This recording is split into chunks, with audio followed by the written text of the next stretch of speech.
everyone, and welcome to our first video for Math 141 this quarter. Before we get started with the actual material in this video, I just wanted to mention a couple of things about how you should approach watching the videos for this class. So the first thing I wanted to say is that you will be able to find lecture notes for each video online on Canvas. So basically everything that I'm writing down throughout this video, you'll be able to actually see that as a PDF. You might also find it helpful to take your own notes. The reason for that is that I think taking notes kind of forces you to process the information that you are watching in the video. So I think, in order to keep yourself from kind of zoning out, you might find it useful to take your own notes. Another thing that I would really recommend is that throughout this video, I would recommend pausing the video and trying problems yourself. And sometimes I'll remind you to do that, other times I won't, but I still think it's always a good idea. Anytime I kind of pose a question, pause the video, try to do that question yourself or answer that question yourself, and then come back and watch the video after that. I think that will really help you get a lot more out of these videos rather than just kind of sitting and watching passively. Another thing is that there will be a worksheet that goes along with every video. I really encourage you to do the worksheets. I don't think that just watching the videos is going to be enough for you to learn. It's really important that you do something active to make sure that you've understood the topics from the video. So for every video, I would say that just watching the video itself isn't really enough. You really should also do the worksheet, and together those two things should give you something similar to the classroom experience. One last thing I just want to mention is that every time I make one of these videos, at the top I'll write down a section number and then kind of a summary of what this video is about. The section number refers to the chapter and section in the textbook for this class. So as I mentioned, the textbook for this class is not mandatory that you purchase it, but I like to give you the section number just so that if you are, if you do have the book, you can follow along and see what's the section that we're covering in this video.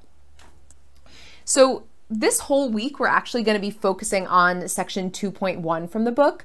So we're basically going to be talking about functions. And so the videos this week, most of them will probably be review for a lot of you, but it's just really important that you have a good kind of basic understanding of what a function is and what function notation is, how functions work, before we get into more specific examples of functions. So throughout this whole class, we're going to be talking about all sorts of different types of functions. But before we get there, we need to make sure we understand, what is a function and how does it work? Okay, so first question is, what is a function? So this might be a good time to pause the video and just think to yourself, how would you describe to someone else, what is a function?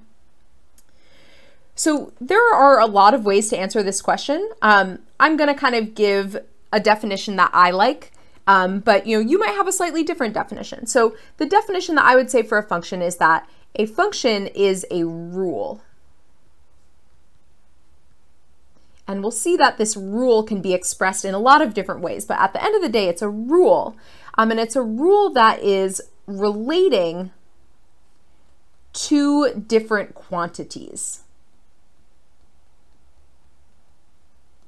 And those quantities are called the inputs and the outputs of the function. So what do I mean when I say inputs and outputs? Basically, the inputs are the numbers that you're plugging into the function. So these are the numbers that are getting plugged in. And then the outputs are the numbers that are coming out from your function. And we'll see how that works in just a moment. It depends on how your function is presented, but because your function is this rule relating to quantities, every time you have a number that you plug in, another number is going to come out. And so these are the numbers that are coming out from your function. So there's something a little bit more specific that we need to say here. So not every rule relating to quantities is a function. So there's one more sort of like qualification that we need to add. So in order for something to be a function,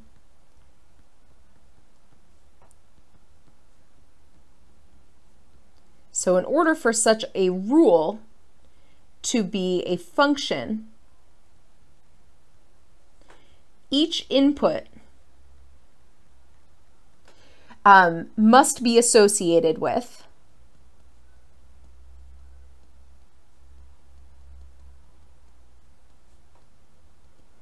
only one output. And I'm just going to ask you to kind of put that idea aside for a moment. We're going to come back to this. I think it will be a lot easier to understand what I mean by that when we see an actual example. But I just wanted to write it down because it really is a part of the definition of a function. So we'll come back to that idea in a moment. So the next thing I just want to bring up is that, there are a lot of different ways of representing a function. So functions can be represented by, so right, we're saying that a function is kind of this like relationship or a rule, and there's different ways of presenting that rule. And so one way of representing a rule is with a table. And so when you have a table, you have your inputs in one column. So you might call that your input variable x. X is a very typical variable to use as your input. And then in the other column, you would have outputs. So I'm just going to put in some numbers here for now. This is just kind of an example just to show you. I'm not going to really do anything with this example. So I'll just put this here. So important thing that I just want to point out here again is that in the case of a table, one column represents or gives you your inputs, and then the other column gives you your outputs. Let me just make sure I am flipping them. I thought I might be doing that. Sorry, my bad. I flipped my colors. So this column is the inputs, and this column is the outputs. So another way that you can represent a function is using a formula. And this is probably when you think of a function, what you think of. So a formula could be something like f of x is equal to x squared plus 5. So how does this kind of, why is this a function? Well, because whatever you're plugging in for x, that is your input. So here, x represents the input, and then you calculate, what you get when you plug in that number, and whatever that resulting number is, that is what is called your output. And we'll do an example of that in just a moment. And then another method of representing a function is with a graph. And this we're actually not going to talk about in this video. There's a whole section about graphs, and we're not going to get to that until a little bit later. But I just wanted to quickly mention it now because it feels like it should be mentioned. So if you have a graph, basically every point on the graph has an x coordinate and a y coordinate, right? And so when you're talking about a graph as a function, the y coordinate is your output, f of x. And so when you have a graph, a function represented by a graph, you also have an input, the input being the x coordinate, and then the output being the y coordinate. And so you might notice one thing, all of these involve this f, f of x. F is just the name of your function. So you can use any letter you want to name a function. Typically we use f of x, f for function. Sometimes we use g of x or h of x or k of x. You can use whatever letter you want. You want to think of that letter as just being the name of your function. Okay, so I want to get into some examples of actually kind of calculating inputs and outputs with a function. So I want to start by looking at a couple of examples involving tables. So let's say that we have a table, and I'm going to put some inputs down here, 1, 3, 5, 6, and then -5, 2, -1, and 2. So I basically want to use this. This is a function. So this is our function f of x. It's represented by a table. And I want to use this table to answer some questions about the function. So first thing I want to find is, what is f of 1? And by the way, I drew this dot here. That's just a bullet point. That's not meant to really represent anything mathematically. It's just like a, item. So what do I mean when I say f of 1? F of 1 just means the output that goes with an input of 1. That's what you want to think of when you see something like f of a number. That's asking you to calculate the output that goes with an input of whatever number is inside the parentheses. And so how do we read this on the table? Well, we just look at the row that has 1 in it, right? So here we have 1, and we see that when x is 1, f of x is -5. And so another way of saying that is that f of 1 is -5. We could also calculate f of 3, right? So that's now asking us, what is the output when we have an input of 3? And so we just go to an x value of 3, and we can see that when x is 3, the output is equal to 2. So there's one more kind of question I want you to get comfortable with answering. So if we think about what we were doing in these last two, we knew the x value and we were trying to answer the y value, right? We were saying, if x is 1, what is f of x? And if x is 3, what is f of x? But we can also answer kind of the reverse question. So if I were to ask you for which value or values of x does f of x equal 2? So how would you answer this question? Well, this is now not asking you, it's not asking you for f of x, right? It's asking you for x. And so now we want to look at where are the places where f of x is equal to 2.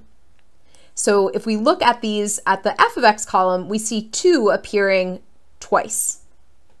And so what is this asking us for? This is asking us for those corresponding x values. So the answer to this would be x is equal to 3 and x is equal to 6. So one thing I just want to mention is that, it might seem a little bit weird that we have 2 different answers here. We have the number 2 appearing twice in the right-hand column. That's actually okay. That does not make this not a function. So we'll see an example in a moment of what a table looks like when it's not a function. It's okay to have 2 different inputs that go to the same output. That's fine. That happens all the time. What we cannot have is when you have the same input going to 2 different outputs, and we'll see what that looks like in just a moment. Okay, so now let's say that we're looking at, I'm going to make a very similar table. So the only thing I'm really going to do different in this table, so let's call this, well, we'll see it's actually not a function, but I'm going to call it g of x as though it is a function. The only difference I'm going to do is I'm going to make one of the, it used to be a 3 as the second entry in the inputs. I'm just going to make another 1. Okay. So why is this not a function? Well, what would happen if we tried to evaluate g of 1? So g of 1 would be asking us to look at when x is 1 and answer what is the output.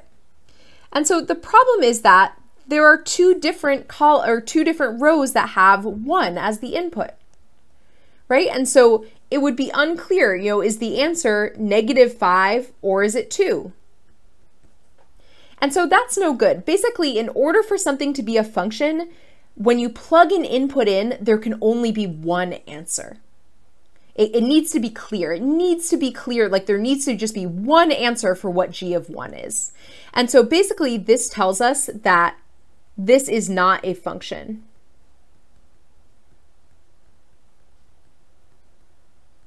And so why is it not a function? Well, it basically goes back to that rule that we wrote down way at the beginning here, where we said that in order for something to be a function, each input must be associated with only one output. And so the problem is that here we have one input that is associated with two different outputs. So that's what makes something not a function. Okay, so let's now look at some examples of functions represented by formulas. So first example I want to look at is, let's say we have the function f of x is equal to 2x minus 5. So just like we did with the tables, I just want to answer a few questions about this, make sure that you're used to how to kind of evaluate things using function notation. So let's say we wanted to find f of 1. How would we go about doing that? Well, basically, think of the formula here as a set of instructions that tells you how to calculate the output. So I'm actually just going to make a quick change to this just to kind of emphasize something. So basically, whatever you're plugging in for x, you want to then replace every occurrence of x in the right-hand side with that number. So in this case, if we're plugging in 1, that means that we're doing 2 times 1 minus 5. So that is going to be equal to 2 minus 5, which is equal to negative 3. And so that would be our answer. F of 1 is equal to negative 3, because when we plugged in 1 as our input, we got negative 3 as our output. Okay, so let's say now we wanted to do f of, let's say, negative 2.7. So same deal, and I forgot to do my color coding, so I'll just do that again. So all we want to do is every time we see x in our original formula, we just replace that occurrence of x with negative 2.7. So I'm going to use parentheses here because when you have a negative number, you want to make it clear that you're not like subtracting, that you're actually multiplying that number with the 2 in this case.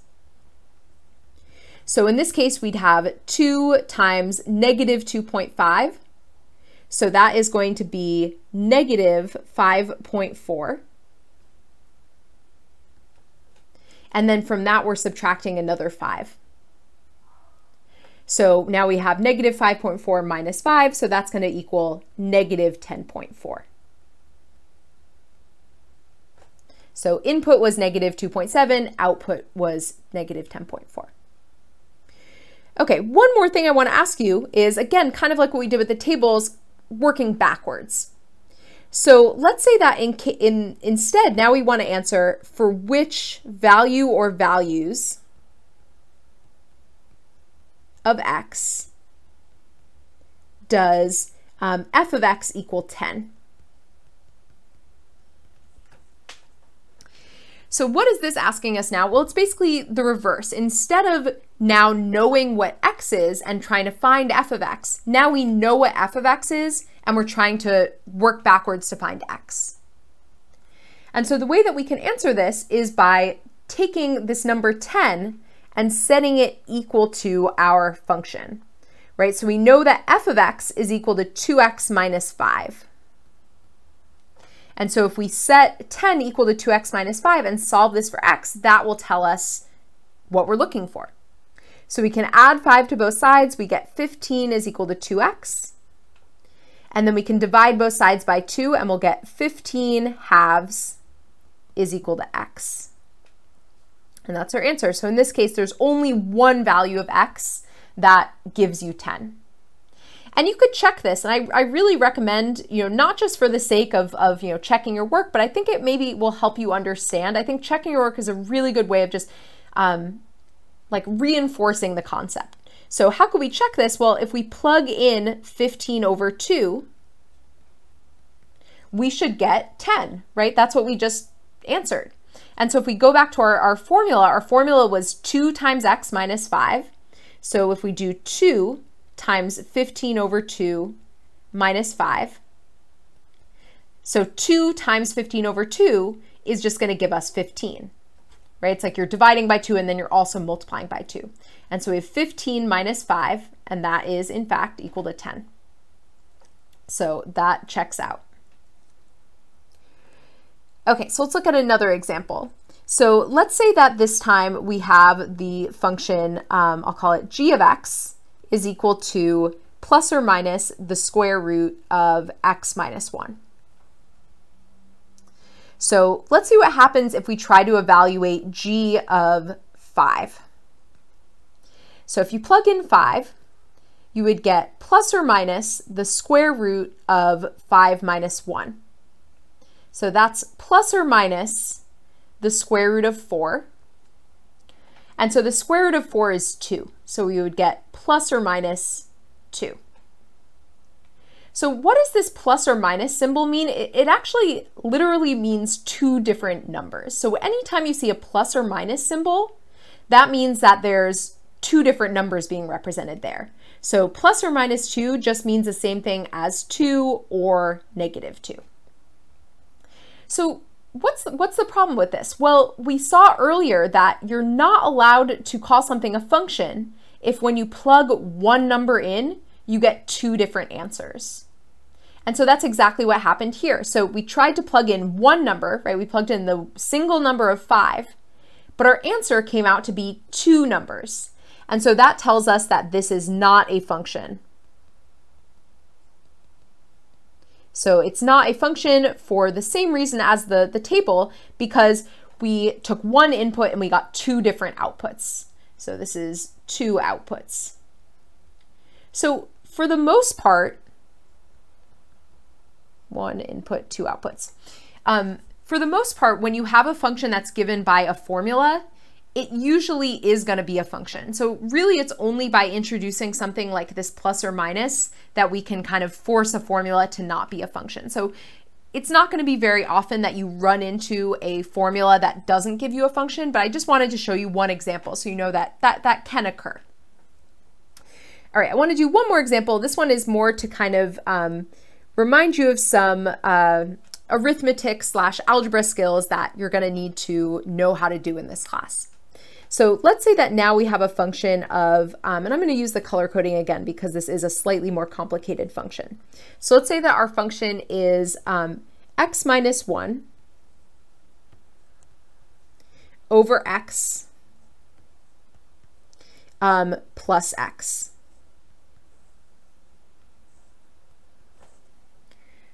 Okay, and so the thing that we want to evaluate in this case, let's say we want to evaluate f of 3/4. So what does that mean? That means that we're just going to replace every occurrence of x with 3/4.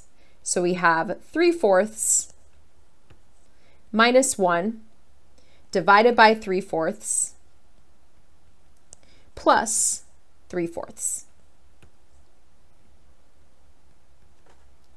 So the tricky part about this problem is I want you to be able to simplify something like this. So this is something that, you know, and I'll probably say this a lot in this class.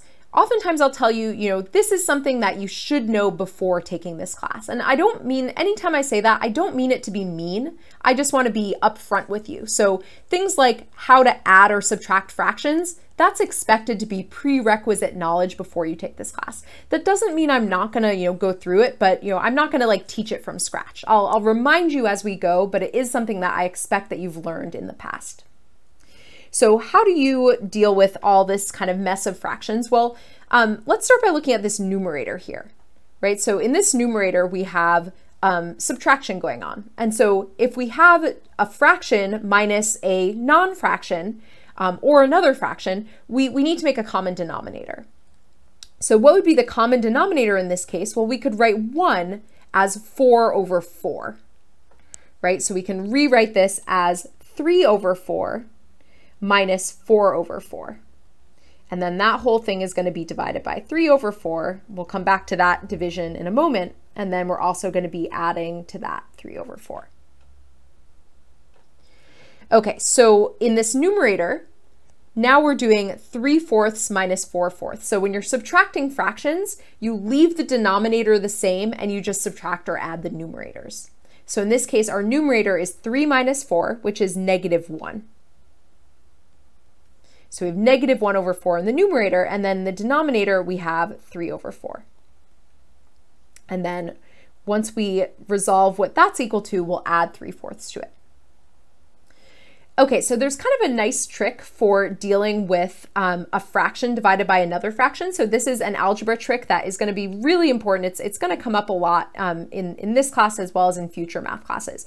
So anytime you have a fraction divided by another fraction, so I'm just going to write that as a over b over c over d. So you can always rewrite that as leaving your original fraction as it is, and then instead of dividing by that denominator, you're going to take that denominator and flip it over and multiply instead. So basically dividing is the same as multiplying by the reciprocal. It's the same idea as dividing by 2 is the same as multiplying by a half, right? Dividing is the same as multiplying by the reciprocal. And so that means that we can rewrite this division as -1/4 times 4/3. And then we still eventually are going to add on that 3/4. Okay, so what happens when you multiply two fractions together? Well, if you have a common factor that appears in the numerator and the denominator, you can cancel it out. So this is going to reduce to -1/3. Okay, so last thing we need to do is now we have a -1/3 plus 3/4. So we need to make a common denominator. And so in this case, the common denominator, because they have two different denominators, we're going to need to change both of the denominators. And so let me just add a little bit more space in here. We want to make a denominator of 12, right? Because that's kind of like the least common multiple of 3 and 4. So we want to multiply the first fraction by 4/4 and the second fraction by 3/3. And the reason that we're multiplying by 4/4 and 3/3 is because you don't want to change the value of the fraction, right? You just want to change the way it looks. So we're going to end up with a new fraction that will look different but be equivalent to the fraction that we started with. So we have -4/12, and then to that we're adding 9/12. And so now, as we did before, when we add fractions, you leave the denominator the same and just add together the numerators. And so we have 5/12. So I know that was probably a lot of fraction arithmetic, but like I said, that is a skill that you're expected to have when you come into this class. We're going to be practicing it, but I just want to make sure that you're aware it's something that if you're really rusty on, you'll probably want to take some extra time to kind of practice it. You can come to office hours, ask me for help. I'm definitely willing to give you some extra practice with that. Okay, so one last kind of problem I want to do, this is going to be the last thing in this video. So throughout this class, we will sometimes be doing word problems. And we're not going to spend a whole section just learning, what is a word problem. It's more like throughout the class, every topic we learn, there will be some examples of word problems kind of mixed in. So I just want to kind of get you used to dealing with word problems. And again, I know this is something that a lot of students, it's not their favorite thing is word problems. So, I understand that it's something people struggle with, and I'll definitely kind of, as we see word problems, I'll always give them a little extra attention because I know that people struggle with them. Okay, so let's say that you are biking home from, I said work, but we'll see that that means that work is kind of far away, but that's okay. You're a very determined biker and you do a bike commute every day and you're biking home from work. So let's say that your distance from home after T hours, and sorry, I forgot to say your distance, I should say in miles, from home after t hours is given by the function d of t is equal to 25 minus 10t. So I'm going to ask a specific question about this, or two specific questions, but I just want to pause for a second and just try to understand what's going on here. So what does it mean when I say that your distance is given by this function? Well, basically, it's a function just like the ones that we were working with a few minutes ago. It's just that now we've assigned some meanings to the input and the output, right? So it's still true that the input is t, in this case, it's t instead of x. And then the output is going to be whatever number comes out when you plug that number in. But now we have a meaning for the input and the output. So what is the meaning of the input? The input represents the number of hours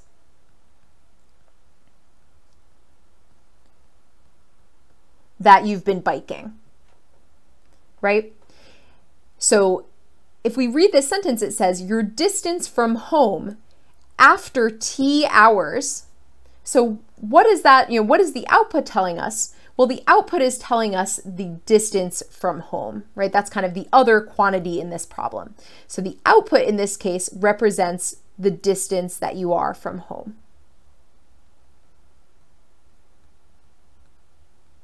So this is going to be just like the earlier problems we did. It's just that, again, there's this extra layer of there being some actual like meaning behind what we're answering here. Okay, so let's say we wanted to find your distance from home. Actually, let me phrase this slightly differently. I'm going to say instead, how far from home are you?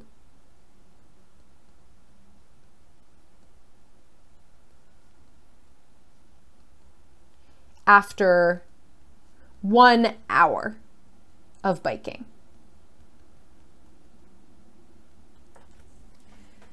Okay, so we need to translate this into something involving functions, right? So if we're trying to figure out how far are you after 1 hour of biking, that's basically asking you to plug in 1 as your input, right? Because if you plug in 1 hour as your input, the output will be the distance from home, and that's exactly what we're trying to find.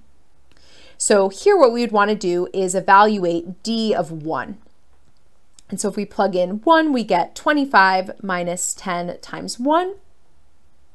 And so that's just 25 minus 10, and so that's 15. And we should be able to answer this with units, right? Because it has like an actual meaning. And in this case, we're talking about a distance, and our units are miles. Okay, so let's answer one more question. So this question is going to be, again, we'll see kind of a reversal. So after how many hours